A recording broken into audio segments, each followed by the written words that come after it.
Wanita hari ini. Assalamualaikum warahmatullahi wabarakatuh. Selamat tengah hari. Salam sejahtera kami ucapkan kepada anda semua penonton setia Wanita hari ini.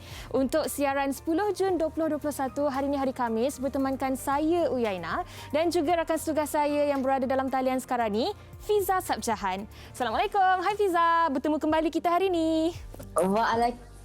Waalaikumsalam Yana. Saya sukakan semangat Yana tu yang cukup ceria dan saya kira ini yang diperlukan juga oleh penonton-penonton kita yang berada di rumah ni. Maklumlah hari ini dah hari ke-10 kita melalui fasa PKP 3.0 ini dan saya kira mungkin dah banyak juga aktiviti-aktiviti yang telah pun dijalankan seisi keluarga di rumah. Hari-hari kita dah berikan maklumat dan juga informasi yang berguna. Kalau semalam kita rasa gembira sikit bila kita kongsikan tentang kes positif yang sedikit menurun. Tetapi kalau kita lihat jumlah kes positif yang telah pun dilaporkan pada petang semalam sebanyak 6,239 kes positif dilaporkan, ada sedikit peningkatan dan kalau kita lihat kes sembuh juga sebanyak 7,386 kes, alhamdulillah. Dan kalau kita lihat ya, sebanyak 75 kes kematian telah pun dilaporkan. Kalau kita pergi pula Yana, di seluruh Malaysia taburan kes positif ini, Selangor masih lagi dengan jumlah kes positif tertinggi sebanyak 2,291 kes. Betul. Dan Yana, ni Fiza nak ingatkanlah juga ni untuk diri Fiza sendiri, kita di Wanita hari ini dan juga penonton-penonton Wanita hari ini. Kadang-kadang kita ni bila kita dah jadi kontak rapat ataupun kita mungkin bergejala dan sebagainya, kita tak tahu apa nak buat. Apatah lagi kalau kita dah pun pergi melalui proses swab test tu kan. Jadi jangan keluar rumah sekiranya anda belum lagi menerima keputusan saringan COVID-19 anda. Ini saya kira ini mungkin ramai juga yang mengambil ringan perkara ni. Dia dah habis pergi buat PCR test, dia pergi supermarket lah, dia pergi kedai makanan segera lah. Tak boleh kita terus balik rumah. Kita tunggu sehingga keputusan kita keluar. Dan jika anda merupakan kontak rapat, pastikan anda terus kuarantin diri anda selama 10 hari. Dan adalah lebih baik kalau pada hari ke-7 ataupun hari ke-8 tu kita buat satu lagi test tu bagi memastikan keadaan kita dah betul-betul negatif, barulah kita pergi berjumpa, masuk ke tempat kerja ataupun kita berjumpa dengan orang lain selepas 10 hari. Itu penting kan Betul. Dan itu juga pengalaman saya sendiri Fiza. Bila hari tu saya berada dengan kontak rapat pesakit COVID-19 dan apa yang dilakukan adalah untuk pertama sekali buat swab test. Dah habis tu tak boleh pergi mana-mana, kuarantinkan dahulu. Lepas tu tunggu result keluar, negatif. Kemudian buat lagi sekali beberapa hari kemudian, negatif, dan penting untuk tidak ke mana-mana seperti apa yang Fiza katakan tadi. Okey Fiza, hari ini juga adalah cubit hari nanti siapa yang keluar tu. Hari ini juga adalah hari yang boleh dikatakan bersejarah untuk adik-adik yang menduduki peperiksaan SPM 2020 yang mana keputusan SPM telah pun keluar pagi tadi. Okey, seramai 401,105 calon menduduki peperiksaan SPM 2020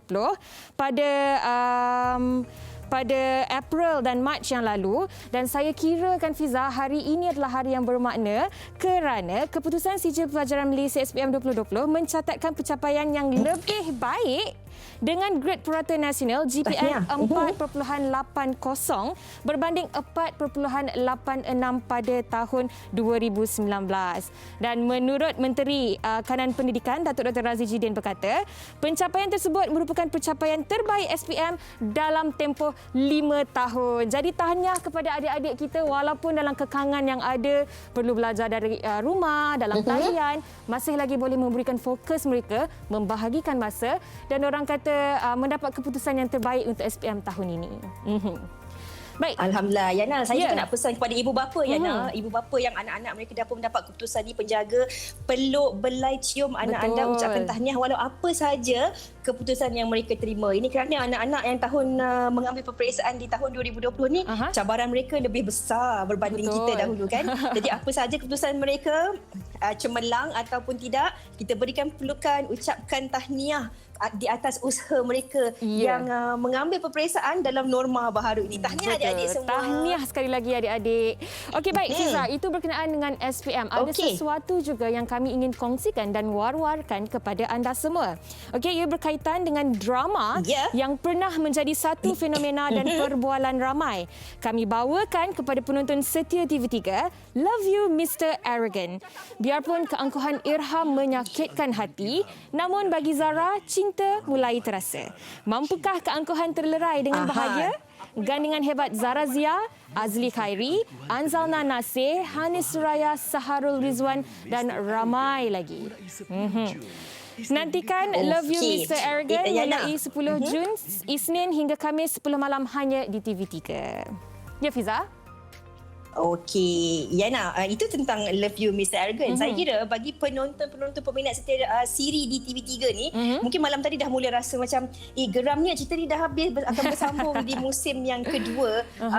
Cukuplah derita itu. Betul. Kan. Kira saya pun tak puas hati juga macam kena bersambung disebabkan PKP ni, tak sabar nak tengok. Bukan saja naskah yang sangat hebat, kalau kita dengarkan lagu OST untuk drama tersebut juga sangat-sangat liriknya tu orang kata menikam kalbu lah. Jadi hari ini kami nak kongsikan kepada anda, penonton-penonton, bagi mengubat rindu anda, persembahan lagu Pergilah Derita, dendangan daripada Asfan Shah dan juga Lia Aziz. Apa kata kita saksikan?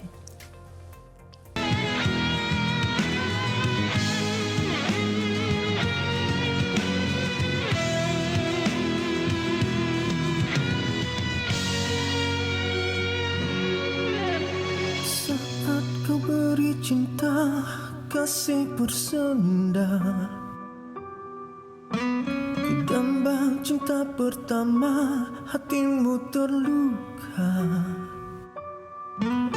Tak hirau tangis lara, biar kau derita, remuk jiwa dan raga.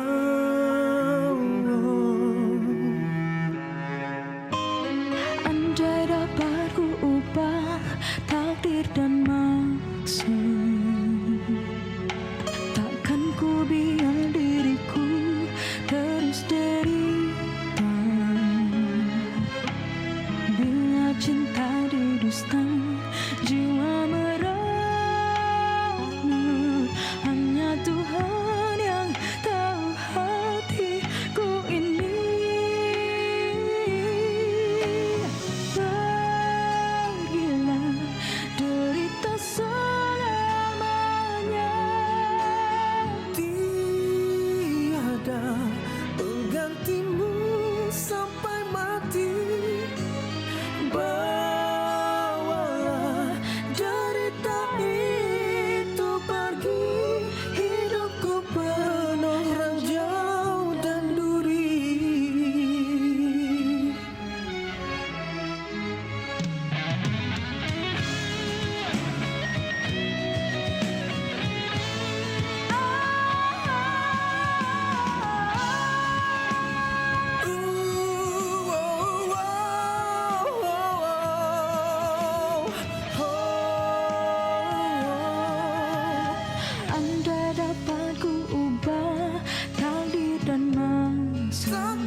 Segalanya untukmu, tiada nilaiku di matamu.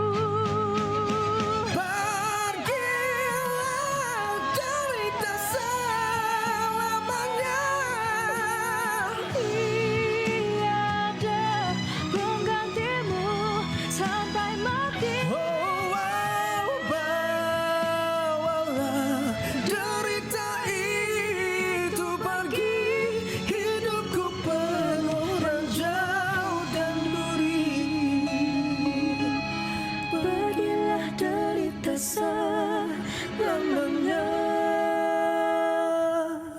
Wow, itu dia tadi dendangan lagu Pergilah Derita, nyanyian Asfan Shah dan juga Lia Aziz. Yang Fiza, mereka sudah pun terhubung dalam talian sekarang ini. Assalamualaikum Asfan, Lia, apa khabar? Waalaikumsalam. Sihat. Okey, pertama sekali nak ucapkan tahniah sebab Tapi, tontonan di YouTube untuk lagu ini sudah pun mencatat sebanyak 375,000 tontonan. Hebat-hebat. Tahniah. Yana, rasanya yang terkini adalah 398,000. Wow. Dalam tempoh 4 minggu. Wow. Okey. Tapi mungkin Asfan dan juga Lia boleh kongsikanlah juga. Lagu ini dikompos sendiri oleh Asfan. Penulis liriknya oleh Siti Rosmiza. Yang semua orang tahu Siti Rosmiza ni mempunyai karya dan juga naskah-naskah yang hebat. Tak kurangnya Asfan. Jadi bila diberi peluang Asfan untuk kompos naskah ini untuk jadi OST siri Cukuplah Derita itu, bagaimana Asfan, penerimaan Asfan lah kiranya kan untuk mengambil tanggungjawab ni? Okey, masa first dibagi kata trust lah untuk lagu ni, saya fahamkan lagu ni humming saja. Lirik tak payah letak. So saya tanya, lirik siapa nak tulis sebenarnya kan? Pasal selalunya saya akan tulis lirik dengan Petri lah. So, Kak Siti nak tulis sendiri. So, saya macam excited. Pasal apa saya tahu dia menulis novel. So, saya waiting for that actually. So, tengok dia bagi diri dan sebelum tu dia bagi hipnosis. Cerita yang saya tahu kisah seorang perempuan yang memang dia pukul hari-hari, dia kena fitnah dan sampai dia nak kahwin tu macam-macam juga kan. So, saya come out dengan satu melodi yang sedih lah. Represent wanita ni. Baik, dan untuk pemilihan penyanyi wanitanya pula, Lia. Untuk Lia sendiri, bagaimana apabila diberitahu akan bernyanyi bersama dengan Asfan Shah lagu Pergilah Derita? Waktu itu penerimaan Lia bagaimana? Dia memang excited sebab semua orang tahu Abang Asfan memang dah lama dalam industri and Abang Asfan juga adalah salah satu komposer dan penyanyi yang memang selalu lagu dia jadi OST. So untuk orang yang penyanyi dengan Abang Asfan, dia sangat-sangat honored lah to duet dengan Abang Asfan. Dia sangat happy lah. Okey. Dan kalau kita lihat kan di komen-komen di YouTube, ramai orang yang cakap, oh Asfan, jom kita trendingkan lagu ni, viralkan lagu ni. Bukan saja lagu ni yang kuat, tetapi drama itu juga kuat. Betul. Jadi dari segi penerimaan peminat-peminat itu sendiri, sebab kalau kita dengar melodinya dengan bait-bait liriknya, orang kata memang terkesan dekat hati. Maksudnya tu sampai. Jadi bagaimana penerimaan peminat-peminat kalau boleh dikongsikan Asfan dan juga Lia?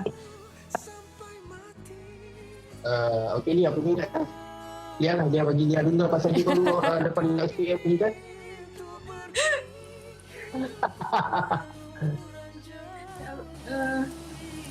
Penerimaan peminat sekarang ni alhamdulillah, walaupun dia masih baru dalam industri and kalau untuk berduet ni masih ni baru first time dia berduet. So penerimaan setakat ni alhamdulillah orang terima dengan baik and orang pun boleh baru start kenal Lia lah. And dapat duet dengan Abang Asfan ni pun dapat menaikkan juga nama Lia, menampakkan diri Lia dalam industri. So thank you so much Abang Asfan for sudi nyanyi dengan Lia lah. Oh lah, comel je. Tetapi kan Asfan, kalau boleh kongsikan juga antara kolaborasi di antara Asfan Shah dan juga Lia. Asfan sendiri melihat artis baru seperti Lia antara yang berpotensi untuk pergi jauh dalam industri tanah air? Actually, jelas sekarang ni banyak platform kan. Kita ada TikTok pada zaman Asfan dulu, awal-awal dulu tak berapa banyak sangat platform yang ada. So Asfan nampak ni platform ni hari ini digunakan dengan bagus ke arah yang lebih positif sebenarnya, supaya diorang boleh mengetengahkan bakat diorang. So pas saya tengok diorang ni kebanyakan jadi pasal ada ramai budak-budak baru yang saya lihat nak bagus juga. Okey, baiklah. Mungkin kami nak ucapkan terima kasih kepada Asfan Shah dan juga Lia Aziz atas perkongsian lagu Pergilah Derita. Dan salah satu komen yang saya rasa menarik minat saya adalah dari Syahida Bella yang berkata, bakal menang anugerah juara lagu yang ke-35. Cepatlah masuk muzik-muzik. Aku nak undi lagu ni. Okey. InsyaAllah. Yeah. Baik, terima kasih kami ucapkan kepada Asfan Shah dan juga Lia Aziz. Selamat maju jaya dan semoga dapat menghasilkan lebih banyak lagi karya-karya hebat selepas ini.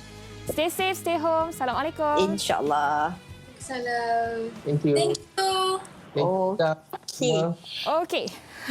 Baiklah. Yana, Ya, kita Fiza. dah dengarkan tentang lagu tersebut kan, memang cukup sedap lagunya. Dan hari ini sebenarnya kami nak bawa anda penonton-penonton untuk sama-sama kita membincangkan tentang satu lagi topik dari Faham Mahkamah minggu ini, yang mungkin ini juga menjadi antara perbualan ataupun mungkin juga kegusaran dalam kalangan anda yang ada sebarang urusan-urusan di mahkamah. Dan dalam tempoh PKP 3.0 ni mungkin anda tak tahu bagaimana cara, Betul. adakah boleh diteruskan, adakah mahkamah bersidang, adakah bagaimana pula proses nikah dan cerai dan sebagainya. Hari ini kami nak kongsikan kepada anda antara cara ataupun bagaimana anda boleh tahu tentang proses-proses urusan di mahkamah Betul. dalam tempoh PKP 3.0 ni, Yana. Jadi kepada anda, sekiranya ada sebarang soalan yang nak ditanya, yang nak diajukan kepada panel kami, boleh terus ke laman Facebook Wanita Hari Ini TV3 dan tinggalkannya di ruangan komen di bawah. Nanti kalau ada kesempatan, insya-Allah kami akan cuba membaca persoalan-persoalan anda itu. Okey Fiza, kami nak berehat. Kita akan kembali selepas ini dalam Wanita Hari Ini. Wanita hari ini. Wanita hari ini.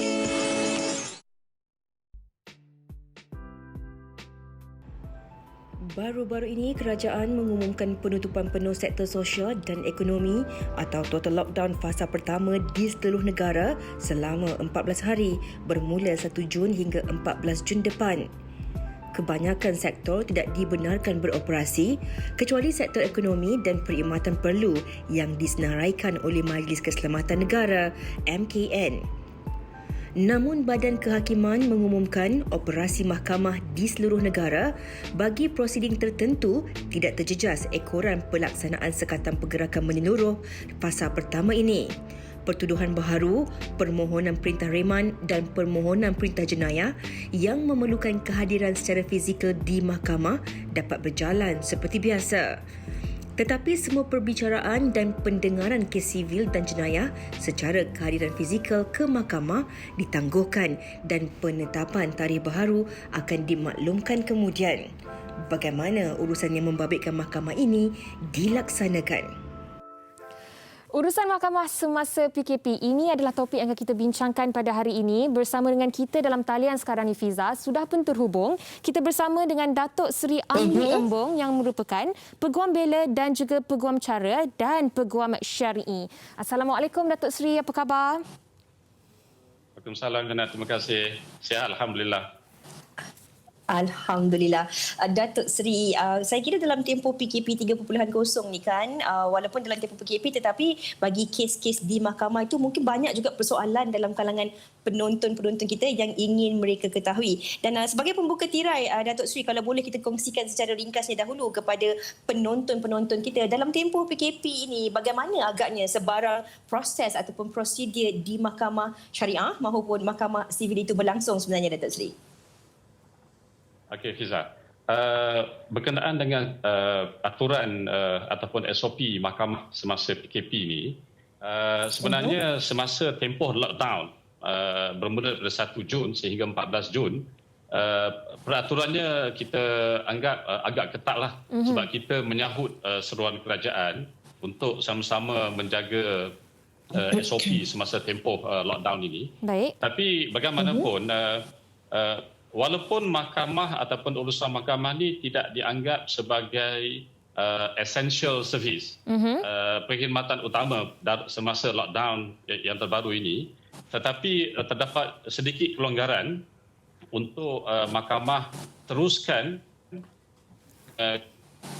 berkaitan dengan tuntutan ataupun permohonan yang berbentuk urgensi ataupun ada unsur-unsur keterdesakan. Okey. Jadi mahkamah masih memberi ruang untuk kes-kes yang seumpama itu. Okey, Datuk Seri, kalau boleh Datuk Seri jelaskan dengan lebih terperinci, apakah antara kes-kes yang terdesak itu tadi? Yang kecemasan itu tadi. Okey, kalau kita biasa dengar tentang permohonan interim, permohonan secara kita kata yang memerlukan kepada permohonan perintah sementara, kan?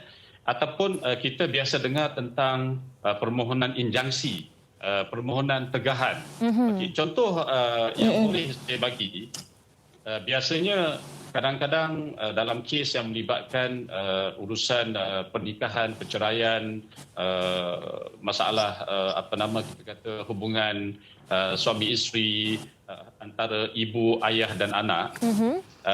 Contoh yang paling jelas kalau boleh saya bagi perbandingan ialah permohonan hak jagaan sementara anak. Okey. Contohnya. Ya.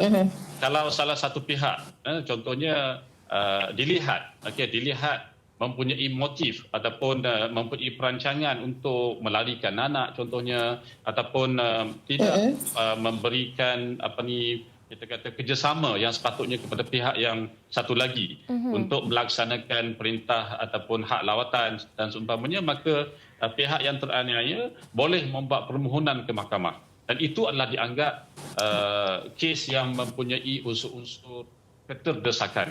Selain daripada itu, contohnya permohonan interim untuk mendapat nafkah anak, contohnya, kan.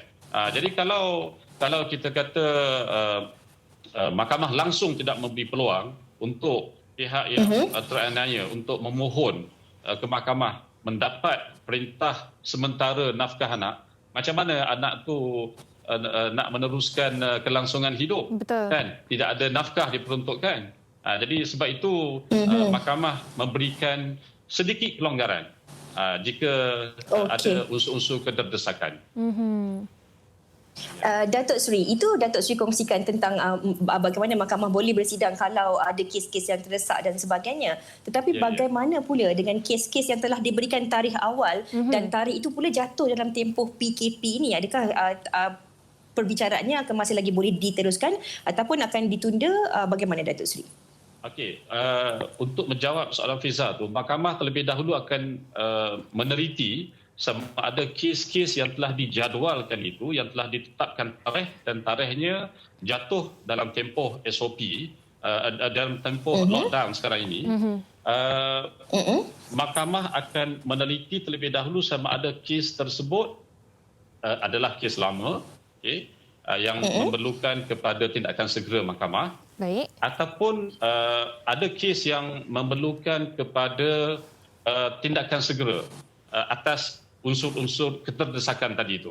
Okey, sekiranya kes-kes yang dijadualkan itu tidak termasuk dalam kategori yang saya sebutkan tadi itu, maknanya tidak ada unsur keterdesakan, kes itu masih kes yang masih baru, bukan dianggap sebagai backlog cases, maka kes-kes yang seumpama itu akan dijadualkan semula. Dan kita mendapat maklumat bahawa penjadualan semula itu akan dibuat, maknanya tarikhnya selepas 14 hari bulan Jun. Sekiranya lockdown 3.0 ni tidak dilanjutkanlah. Jadi saya percaya jika semua memberikan kerjasama, mungkin kita akan dapat tamatkan lockdown 3.0 ni pada 14 hari bulan, dan kita dapat teruskan dengan kes-kes di mahkamah selanjutnya. Okey, baik. Datuk Seri, tadi Datuk Seri ada menyentuh tentang kes-kes yang keterdesakan, dan juga bagaimana untuk kes-kes mungkin dari segi permohonan ataupun pemfailan, adakah kes-kes sebegini untuk boleh dilakukan secara dalam talian ataupun masih lagi perlu menunggu tarikh yang akan diberitahu kemudian? Kalau kes-kes yang dianggap mempunyai unsur-unsur keterdesakan dan mahkamah membenarkan kes tersebut berjalan, pihak-pihak boleh membuat permohonan ke mahkamah untuk dibuat secara virtual. Kalau di sistem di mahkamah syariah, kita memerlukan pemfailan ataupun pelantikan peguam melalui wakalah. Wakalah itu adalah pelantikan peguam.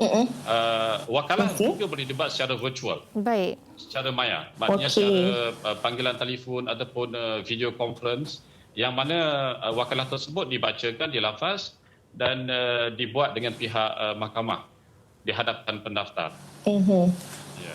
Okey, Datuk Seri, berbalik kepada soalan Uyaina tadi, Datuk Seri, mungkin ada dalam kalangan penonton-penonton kita yang mengalami masalah-masalah tertentu dari sudut syariahnya, seperti ada yang telah pun melafaz talak di luar mahkamah dan sebagainya. Kalau sebelum ni mereka perlu pergi ke mahkamah untuk membuat pengesahan dan sebagainya. Dalam tempoh PKP ini pula, bagaimana mereka ingin membuat pengesahan tentang lafaz cerai tersebut, Datuk Seri? Okey, kalau mahkamah macam yang saya sebut tadi, kes-kes yang baru yang hendak didaftarkan mestilah mempunyai unsur-unsur keterdesakan yang pertama. Yang keduanya ialah kes-kes yang memerlukan kepada tindakan segera mahkamah. Tindakan segera. Jadi kalau macam untuk kes pengesahan cerai dan seumpamanya, profilan mungkin boleh dibuat, tetapi pendengaran kes mungkin akan ditetapkan selepas tarikh ataupun tempoh PKP. Tujuannya ialah bila berlaku lafaz dan pihak-pihak merasakan bahawa telah wujud satu lafaz perceraian, jadi sudah tentulah mereka tidak lagi boleh hidup bersama. Betul. Sebagai contohnya.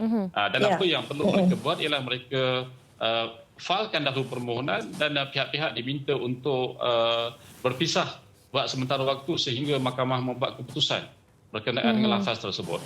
Itu adalah cara yang terbaik. Jadi mungkin permohonan ataupun perbicaraan kes itu akan ditetapkan selepas tempoh PKP sebab mahkamah memerlukan kepada kehadiran pihak-pihak, perbicaraan perlu dijalankan, keterangan perlu dikemukakan oleh pihak-pihak dan sebagainya. Baik. Okey, Datuk Seri, saya juga ingin membaca beberapa soalan yang diberikan oleh rakan-rakan kita di Facebook yang mana kebanyakan mereka bertanya tentang kes-kes yang berkaitan dengan saman JPJ, lesen tak boleh nak renew dan mereka kegusaran mereka ini, adakah ianya kes-kes sebegini juga jatuh di bawah aspek keterdesakan ataupun tidak, dan jika tidak, apakah tindakan susulan yang mereka perlu lakukan? Okey, saya percaya itu adalah jatuh di bawah kes ataupun boleh dikategorikan sebagai kes-kes civil. Okey. Macam yang kita sedia maklum bahawa perkhidmatan mahkamah semasa PKP tidak dianggap sebagai essential service. Jadi untuk ke arah itu hanya kes-kes tertentu sahaja yang boleh diteruskan semasa PKP ini. Antaranya macam yang kita dengar tadi, kes tahanan riman contohnya, kes jenayah kan. Jadi kes-kes yang Liana sebut tadi itu boleh ditangguhkan. Saya percaya bahawa tarikh tersebut boleh dirujuk kepada pihak yang berkenaan untuk mendapat tarikh yang baru.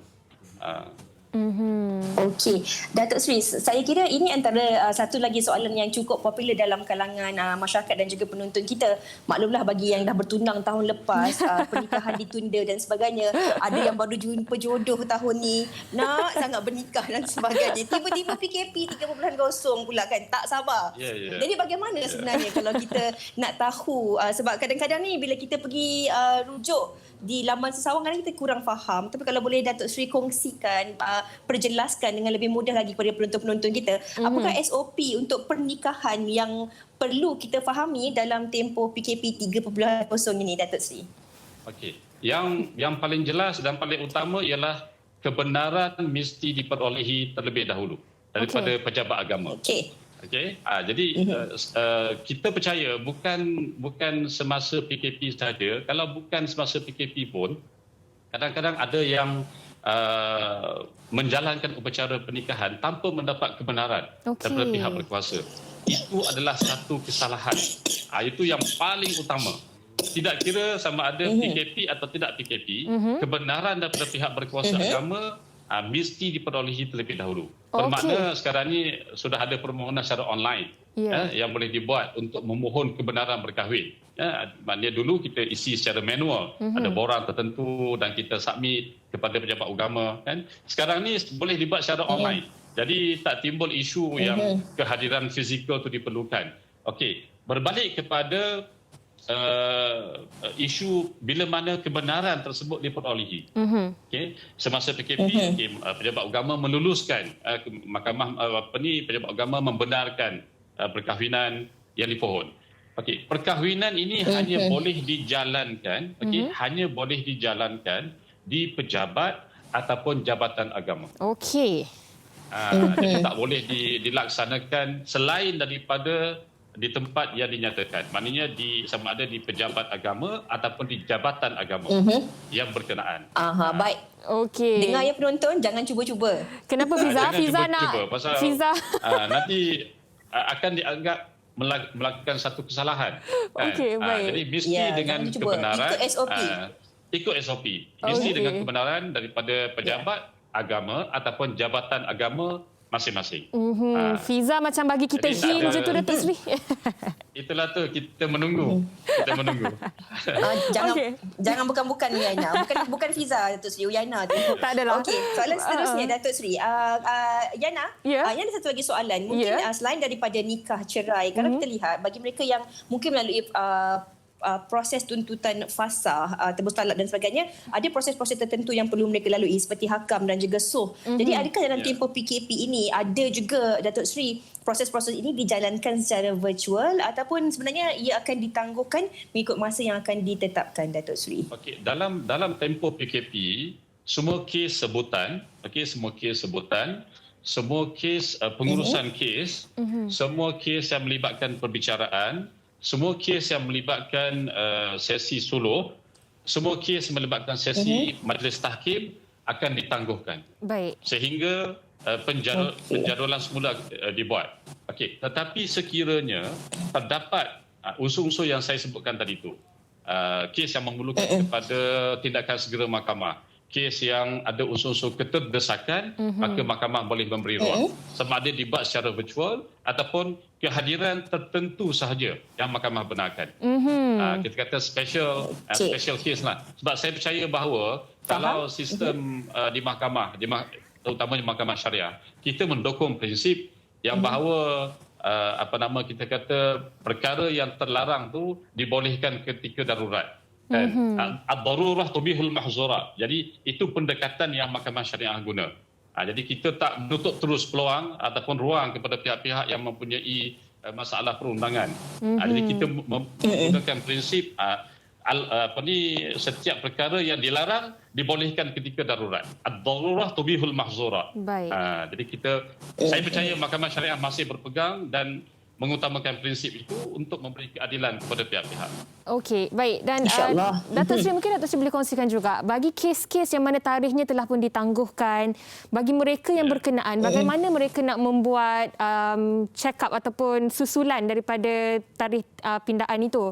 Adakah sebarang website yang boleh mereka pergi ataupun sebarang rujukan yang boleh mereka lihat ataupun bagaimana Datuk Seri? Saya percaya bahawa salah satu cara yang paling baik ialah terus menghubungi pihak mahkamah. Mahkamah telah mengeluarkan makluman tentang nombor-nombor telefon yang boleh dihubungi semasa tempoh PKP dan juga waktu-waktu yang boleh dihubungi. Dan selain daripada itu, saya percaya bahawa masyarakat juga boleh menghubungi Persatuan Peguam untuk mendapatkan maklumat terperinci. Sebab contohnya macam Persatuan Peguam Syar'i Malaysia, PJSN, dan juga Persatuan Peguam Syar'i Negeri-Negeri. Saya percaya mereka mempunyai maklumat ataupun mereka mempunyai hubungan yang akrab dengan pihak mahkamah dan mereka boleh memberikan latest information, informasi yang terkini berkenaan dengan aturan ataupun SOP mahkamah semasa PKP. Dan saya dimaklumkan bahawa terdapat interaksi yang kita rasa amat baik antara Persatuan Peguam dan juga dengan pihak mahkamah. Sebab masing-masing cuba untuk membantu sebenarnya. Kita faham situasi di mahkamah, mereka terpaksa mengawal crowd, mengawal kehadiran pelawat ataupun pihak-pihak yang ingin membuat permohonan di mahkamah, dan dalam masa yang sama juga mahkamah concern tentang dilema kami, sebab kami dihujani dengan pertanyaan daripada anak guam, daripada klien, bila kes berjalan, kes dah bertangguh kan. Ada yang dah mungkin daripada tahun lepas, sebab kita beberapa siri PKP daripada PKP kan, dan seumpamanya, menyebabkan kes-kes yang sepatutnya boleh diselesaikan dalam tempoh setahun dah menjadi hampir 2 tahun. Tertangguh lagi. Jadi sebab itulah kerjasama yang diberikan oleh mahkamah dan juga Persatuan Peguam Syar'i ini boleh membantu pihak-pihak, dan masing-masing saya percaya memberikan fokus yang begitu baik, kerjasama yang begitu baik antara satu sama lain dalam membantu masyarakat. Sebab masyarakat pun dalam dilema. Mereka nak file permohonan perceraian pun terganggu, harta jenis pencarian pun terganggu kan. Jadi itulah saya percaya bahawa masing-masing dapat membantulah memainkan peranan dengan berkesan, insyaAllah. Baiklah, Datuk Seri, di penghujung perbincangan kita hari ini, selain daripada urusan-urusan di mahkamah ini, mungkin ramai yang tahu, okey, kalau kes kita tu tidak terdesak, mungkin kita kena bersabar sedikit untuk menerima tarikh baru yang akan diberikan oleh mahkamah. Tapi bagi mereka yang mungkin mengalami masalah, mereka tak dapat pergi ke pejabat agama ataupun ke mahkamah untuk mengadukan masalah mereka. Kalau ada sebarang cara untuk mereka ini dibantu melalui untuk menghubungi mana-mana peguam ke, bagi mereka tahu apa cara terbaik untuk mereka menguruskan urusan mereka ini, kalau boleh Datuk kongsikan kepada penonton-penonton kita sebagai rumusan kepada perbincangan hari ini.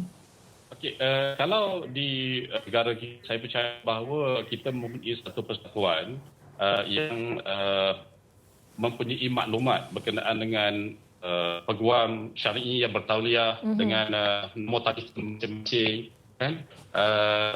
Masyarakat boleh menghubungi terus pihak yang berkenaan. Contohnya macam Persatuan Peguam Syar'i Malaysia, Persatuan Peguam Muslim Malaysia, yang saya percaya dari situ mereka boleh mendapat first hand information. Kan, mereka boleh mendapat contact number peguam syar'i yang bertauliah yang boleh mengambil mereka tu.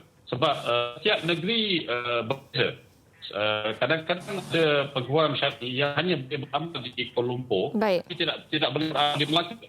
Jadi sebab itulah jika masyarakat ingin maklumat, mereka boleh menghubungi Persatuan Peguam Syar'i negeri masing-masing. Okey, baiklah. Mereka ada maklumat lengkap. Ya, betul. Dan sekarang ni pun informasi di hujung jari kita. Cuma kita perlu ambil tahu dan mencari informasi itu sahaja yang tinggal lagi.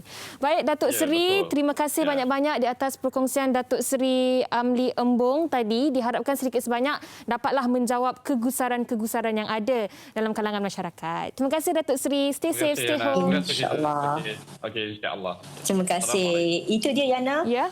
Dan kalau kita dah dengarkan apa yang telah pun dikongsikan oleh Datuk Seri tadi kan, insyaAllah sedikit sebanyak kita harapkan dapat membuka mata dan juga minda penonton-penonton kita ini yang mungkin ada dalam kalangan anda yang mungkin buntu, tak tahu bagaimana cara untuk anda menyelesaikan masalah anda, nak pergi mengadu kepada siapa dengan kes-kes yang telah pun ditangguhkan dan sebagainya. InsyaAllah semoga ia dapat memberi manfaat yang berguna buat diri kita dan juga anda penonton-penonton melalui topik perbincangan tadi. Betul tu. Dan Fiza, tarikhnya bila tadi?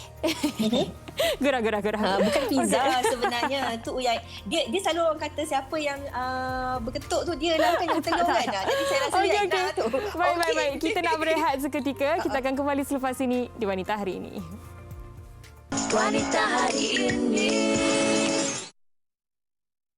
Hari Ini.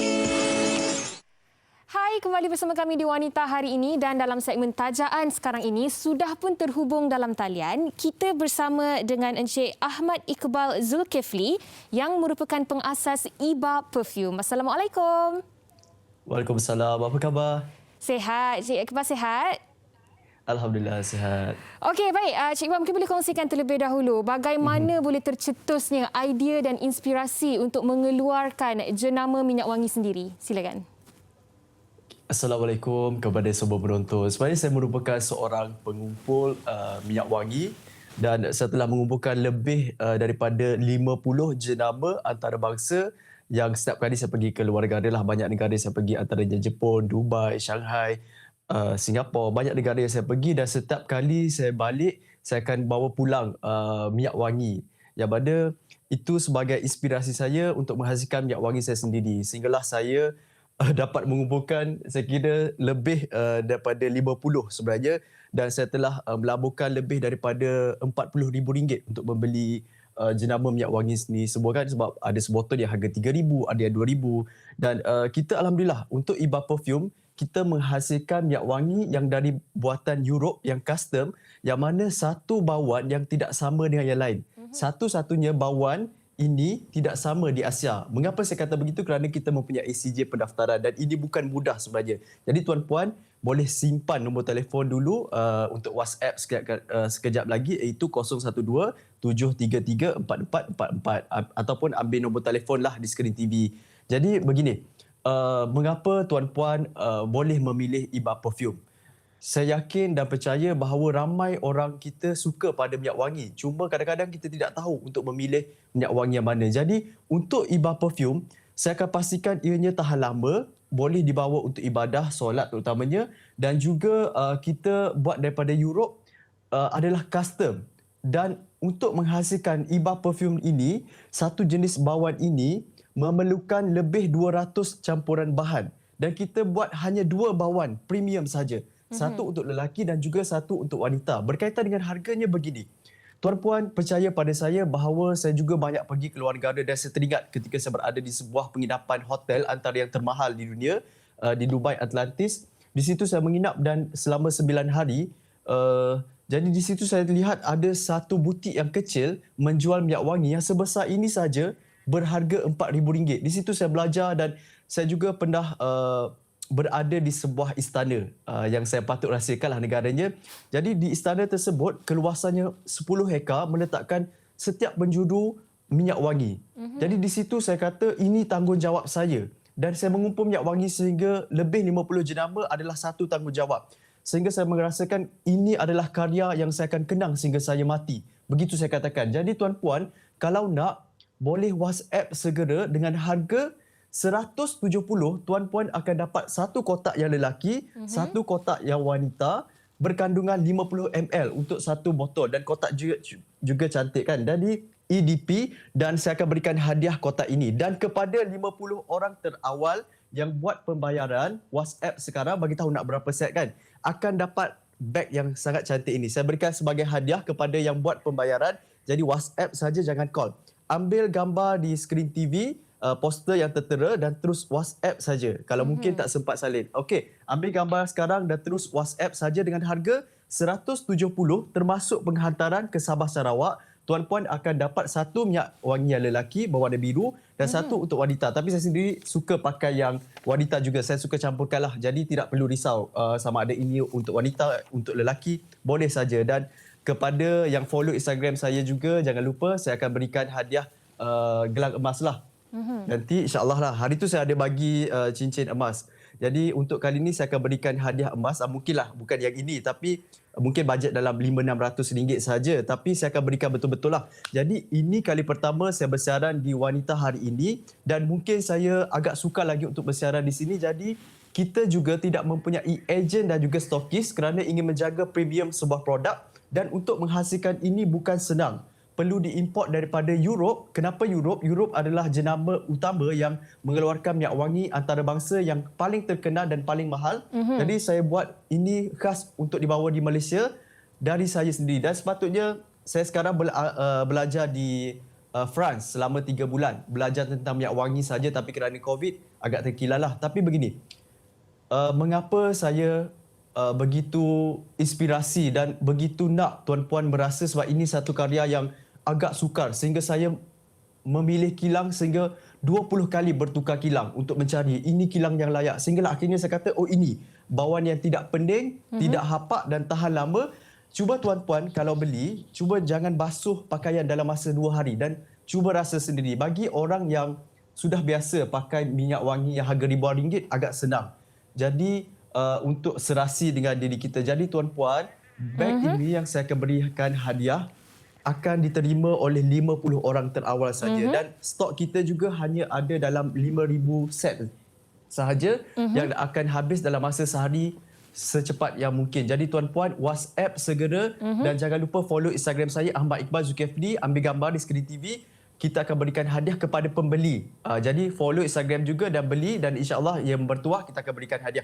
Jadi ambil gambar sebab kita hanya bersiaran dalam beberapa saat sahaja lagi. Ambil gambar dan terus WhatsApp. Saya akan WhatsApp balas seketika nanti, dan terus WhatsApp saja bagi tahu nak 1 set Iba perfume ataupun terus bagi tahu nak 2 set atau 3 set, maksimum 3 set. Dan kenapa kita tak ada ejen dan stokis, kerana produk ini limited dan tidak boleh dijual di pasaran biasa, kedai runcit, sebab ini bukan suatu produk yang boleh didapati oleh orang ramai. Jadi tuan-puan, hanya masa ini saja untuk buat pembelian. Saya kira tidak rugi dan sangat berbaloi sebab saya sendiri menghabiskan sehingga ribuan ringgit untuk membeli minyak wangi, dan modal sejujurnya modal saja menghabiskan ribuan ringgit. Jadi untuk kali terakhir, saat yang terakhir, WhatsApp sekarang di nombor 012-733-4444. Sekali ingatlah saja dan ambil gambar untuk kali terakhir.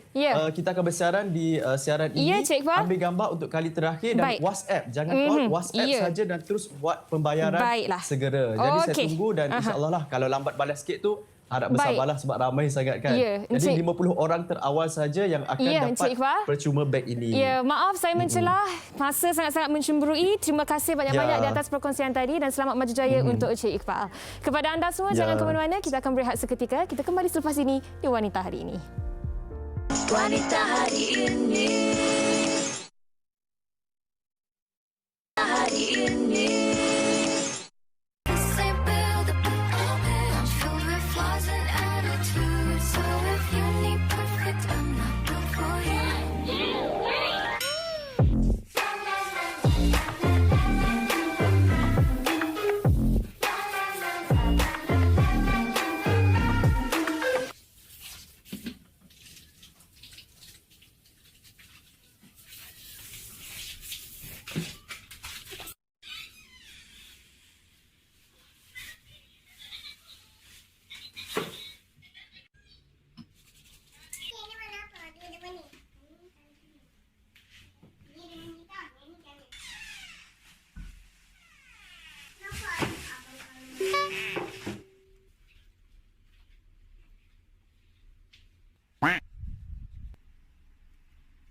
Salah ni. Betul lah. Ingat kawan-kawan, kita masih belum menang. Apa yang dikongsikan oleh rakan kita di TikTok tu tadi, saya kira kita boleh relate sedikit sebanyak kan Fiza, daripada PKP yang pertama sehinggalah PKP yang ketiga 3.0 setakat ini. Tetapi apa yang pasti, SOP masih lagi perlu dijaga dan kita harus menggalas tanggungjawab ini bersama-sama sebab kita belum menang lagi Fiza. Betul, kita belum menang, jauh lagi. Jadi ini kita ingatkan diri kita lah kan, kalau kita dah bergejala, kita tak sihat dan sebagainya, dalam tempoh pandemik ini kita jangan rasa macam tak ada apa-apa ataupun biasa-biasa. Tak apa, kita kena fikir luar biasa, kita jangan abaikan ataupun pandang remeh faktor-faktor kesihatan ini. Okey Yana, esok insya-Allah rakan-rakan kita akan kembali bersama di Wanita Hari Ini dengan hikayat perkahwinan. Topik ini tentang cemburu buta Yana. Betul tu. Kepada anda, kalau ada sebarang perkongsian nak diceritakan bersama dengan kami, boleh terus tinggalkannya di laman Facebook Wanita Hari Ini TV3. Okey Fiza, untuk hari ini kami berdua undurkan diri terlebih dahulu. Salah dan silap mohon dimaafkan. Assalamualaikum. Stay safe. Stay home. Bye. Puteri dalam hal jati diri dia, permaisuri kepada si suami, kepada anaknya dia ratu di hati. Tunggak keluarga, kalau bukan dia siapa lagi? Wanita hari ini bijak mengatur, mengurus mata wataknya. Usahawan ibu istri permaisuri. Wanita hari ini di zaman moden masih kekalkan adatnya. Dihormati, disayangi, disanjungi. Dia usahawati aliran masa kini, dia penyambung warisan Sri Kandi. Dia lemah lembut, baik budi pekerti, tapi sekal hati dia tambah berani pendidik.